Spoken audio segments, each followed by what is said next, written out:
American manufacturing is back, folks. American manufacturing is back.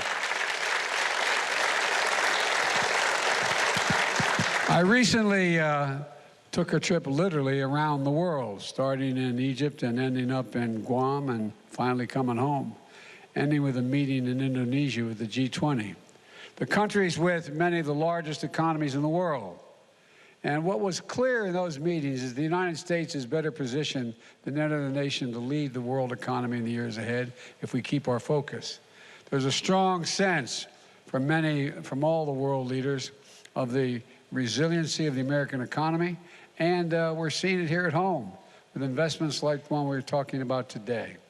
Together, with the help of your elected leaders here today, we've had an extraordinary 2 years of progress. We passed the American Rescue Plan, keeping tens of thousands of cops, firefighters, teachers, first responders on the job in all 50 states when revenues dropped because of the nature of the economy. We fully vaccinated more than 220 million people.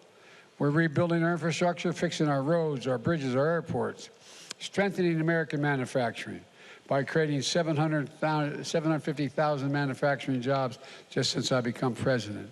What I'm most excited about is people are starting to feel a sense of optimism as they see the impact of the achievements in their own lives. It's going to accelerate in months ahead, and as part of the broad story about the economy we're building that works for everyone, one that grows from the bottom up and the middle out, that positions Americans to win the economic competition of the 21st century. When we grow it that way, the poor have a shot, the middle class do well, and the wealthy do very well. My dad used to have a saying. He said, you say, a job is about a lot more than a paycheck, Joey. It's about your dignity. It's about respect. It's about being able to look your child in the eye and say, honey, it's going to be okay. It's going to be okay. Thousands of Arizonans are going to be able to look their kid in the eye because of what you're doing here today and saying, honey, it's going to be okay, and mean it. Back in April 2021, I met with Mark and other industry leaders. TSMC had made a $12 billion investment here in Phoenix to build the first fab to make semiconductors in the United States. Now, the equipment is ready to move in. Next year, commercial operations are going to begin. And today, TSMC has announced a second major investment. They will construct a second fab here in Phoenix to build chips, 3 nano chips, the 3 nano chip. Chips that are 3 nano, and you know what I'm saying. Nano, no, I don't know. But look, these are the most advanced semiconductor chips on the planet. The chips will power iPhones and MacBooks, as Tim Cook can attest. Apple had to buy all the advanced chips from overseas. Now they're going to bring more of their supply chain here home. It could be a game changer. All told, TSMC is investing $40 billion here in Arizona, the largest foreign investment in the history of this state. Over 10,000 construction jobs and 10,000 high-tech jobs will be created. And I want to thank everyone in this company for making this happen. You know, I know our host won't mind my pointing out that America invented the chip. Morris Chang was a pioneer in the era of graduating from MIT and getting his start at Texas Instrument. Federal investment helped reduce the cost of those chips, creating a market and an entire industry that America led. Over 30 years ago, America had more than 30% of the global chip production. Then something happened. American manufacturing, the backbone of our economy, began to get hollowed out. Companies moved jobs overseas. Today we're down to producing only around 10% of the world's chips, despite leading the world in research and design of new chip technologies. But folks, where is it written? Where is it written that America can't lead the world once again in manufacturing? I don't know where that's written, and we're proving it can. Not just here in America. Micron is investing $100 billion to build semiconductor factories in Syracuse, New York. Intel is investing $20 billion to do the same in Ohio. IBM is investing $20 billion in Poughkeepsie, New York. I just went up there. These investments are helping us build and strengthen the supply chain here in America. I want to be clear. As we build a stronger supply chain, our allies and partners are building alongside us as well.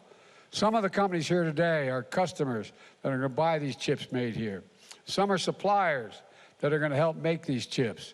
And they all depend on a strong supply chain. That's why we're doing what we're doing here in Arizona matters across the country and around the world. Folks, as we see here in Phoenix, the United States is a top destination for companies across the globe looking to make investments because we have a world-class, highly skilled, committed workforce, union labor. And you can clap for that. More than 3,000 union workers, most highly trained and best in the world, are helping build this fab. The second fab will be built with union labor as well, and we're working with companies, community colleges, technical schools, universities, union-led apprentice programs and training programs. I've had a conversation with the Business Roundtable, all the major chambers of commerce. The reason why business should be hiring union folks, if you don't mind my saying, is simple. They're the best in the world. We're the single greatest technicians in the world. We're the best laborers in the world. And you build the best products. But you don't just decide that you want to be a pipe fitter or electrician like most people think. It takes 4 or 5 years of hard work as an apprentice. It's like going to college. You're the best trained workers in the world, and Wall Street didn't build this country, although there's a lot of good folks there. The middle class built the country, and unions built the middle class. As I said, we're making a once-in-a-generation investments in our nation's roads, bridges, railroads, ports, airports, lead-free water systems, high-speed internet. The biggest investment in American infrastructure since Eisenhower's interstate highway system. And here in Phoenix, we're building a new taxiway for Sky Harbor Airport to cut down how long planes wait to take off and arrive at the gate after landing. We're making flying in and out of Phoenix smoother and more economic. We're building a pedestrian bicycle bridge across the river in South Phoenix, extending light rail to connection families in South Phoenix with jobs and opportunities downtown. Down the road in Buckeye, Core Power is making lithium-ion batteries to power electric vehicles and electric grid storage. It's a $1.2 billion investment. It's going to create thousands of good manufacturing jobs, 90% of which don't require a college degree, and yet you get a good wage. And we're replacing Phoenix diesel buses with new models powered by clean energy to significantly reduce pollution, especially for the folks getting on and off of those buses. Diesel exhaust can really make people sick. That's why we've been helping school districts all across America electrify their school buses to help kids avoid childhood asthma. And as of now, more than 326,000 households in Arizona are getting affordable high-speed internet thanks to our investment in infrastructure, with much more to come.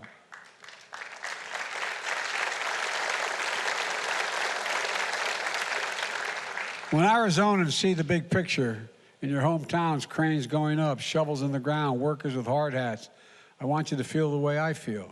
Pride. Pride. We can do, what we can do together is just anything, virtually anything. Folks, here's the bottom line. Our approach to building the economy of the future is from the bottom up and the middle out, and it's working. We've added jobs every single month of my presidency, 10.5 million new jobs, 750,000 of them manufacturing jobs. Exports are up, which means we're making things here in America and shipping the products overseas rather than shipping the jobs overseas to make things overseas and bring them back home. And we have much more to do. All this is why the economy grew 2.9% last quarter. And now inflation at the grocery store is coming down. Prices of things like clothing, televisions, appliances are going down. And there's good news for the holiday season. Gas prices have fallen below the levels they are before Putin's invasion of Ukraine. It's going to take time to get inflation back to normal levels as we keep our job market resilient. We could see setbacks along the way, to state the obvious. But we're laser focused on this. And all the hard work is making a real difference for people, including folks right here in Arizona, like Patricia McKinley, who owns her own small trucking business here in Phoenix. She has 5 employees. The pandemic hit her company hard, But these new infrastructure projects for Arizona mean more work for her and her team, a chance to grow her business, to secure her business. And Paul Sorosa, who grew up picking seasonal produce here in Arizona, his parents believed in education. So Paul went to college and studied business. He launched a cleaning business. Now he has over 100 employees in his company. TSMC is now his biggest customer. And now they're expanding into Phoenix. Paul will be hiring a lot more workers. These are countless stories like these across the country where people are benefiting from what you all are doing. People working hard every day, never giving up, seizing every opportunity they can to get ahead. That's who this is about. Folks like Patricia and Paul. And they're why I'm unapologetic about fighting for American workers and getting the economy to work for working people. Let me close with this. It's been a rough few years for hardworking Americans, for businesses as well. A lot of families things are still pretty rough. But there are bright spots where America is reasserting itself, and the innovation and manufacturing boom here in Arizona is one of those places. I ask leaders of companies like TSMC this question. When the United States decides to invest considerable resources in a new industry that we need to build up, does that encourage business or to get them in the game, or does it discourage them? The answer is it encourages them. Federal investment attracts private sector investment, creates jobs in industry, and it demonstrates we're all in this together. And that's what today's about. I've never been more optimistic, and I mean this, I've been around a long while, as you can see. But I've never been more optimistic about America's future, and I really mean that. Never. We're building a better America. We just have to keep going, and I know we can. We're proving it's never, ever, ever, ever been a good bet to bet against America. Ever, ever, ever. Folks, we just have to remember who we are.